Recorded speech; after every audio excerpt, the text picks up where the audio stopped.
Even though the Nintendo Switch is in its last days as far as time before the reveal of the next Nintendo hardware, time has proven that even towards the end of a console's lifespan, great games can still be released. I mean, look at Grand Theft Auto 5. That game released in late 2013, right before the new PlayStation 4, and it was so good that they released it like 15 more times. It's never too late to drop a banger, and Nintendo having a mostly amazing exclusive library of games usually doesn't shy far from supplying heat.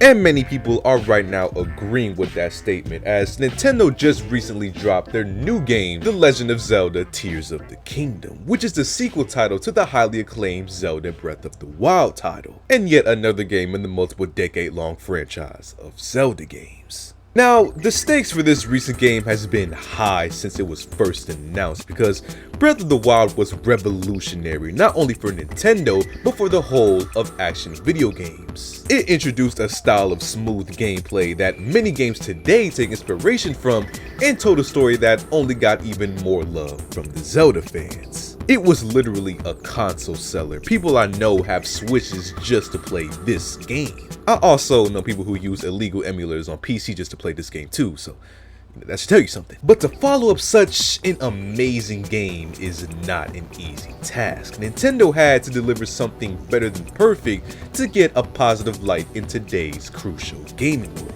But the thing is, for most people, they did. Tears of the Kingdom is having some of the highest review scores I've seen all year so far, even over games that I personally thought should have been higher. Okay, that was a lie. It's been pretty bad out here. But this new game has introduced even more new game mechanics, a new storyline with a familiar world, and a fun time for the majority that's played the game so far. So, job's done, right? Nintendo did what they set out to do and created another hit game, didn't they? Well, it hasn't been that smooth of an experience for some players, because there's a perspective floating online about a possible double standard for the Zelda titles, and maybe even for other Nintendo games in contrast to every other release so far. People are arguing that the game receiving this much praise when its graphics and FPS aren't even close to what gets criticized in some of the more graphically intense games, and that since the game's map is the same as Breath of the Wild, just with more added areas, blatantly shows bias and favoritism within the media of gaming. It's a really interesting topic to unfold, and I just want to talk about these points real quick and just share my personal thoughts on them.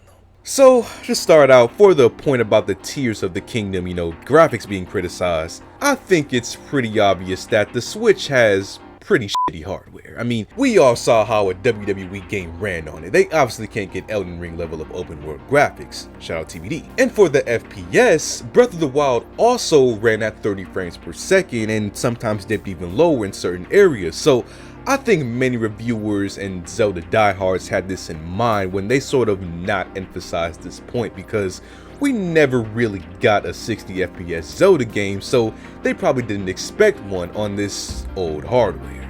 But what has been found interesting in the community is how much this objectively average graphic game wasn't criticized in comparison to the recently released Pokemon Scarlet and Violet.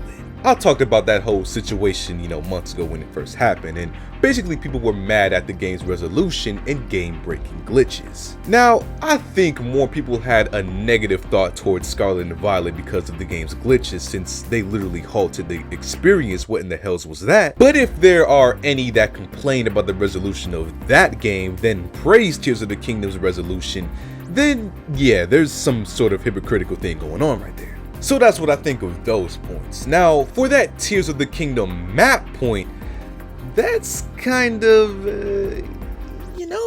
I mean, the map being the same but improved upon is pretty cool, but objectively speaking, for a $70 game, I could see almost any other game on any platform getting dunked on for pulling that kind of stunt. So I think more people are taking into account how much fun they're having playing the game rather than, being objective when voicing their opinion on how the game is made. And I mean, that sort of is a good thing. It shows that people are enjoying the game so much that they're overlooking details like that, but it can be off-putting to people that never experienced the Zelda games and don't know worth the gamble on buying it. So I think half of the general opinion on Tears of the Kingdom is partly biased, but also mostly a love for a game that runs on almost outdated hardware.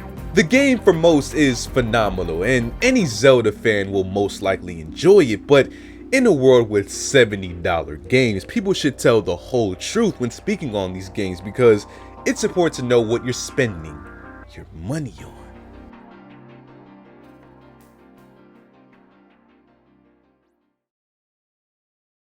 So what do you guys think about, Tears of the Kingdom, man? Feel free to leave a comment down below. And as always, leave a like on the video, subscribe, and I'll see you on the next one.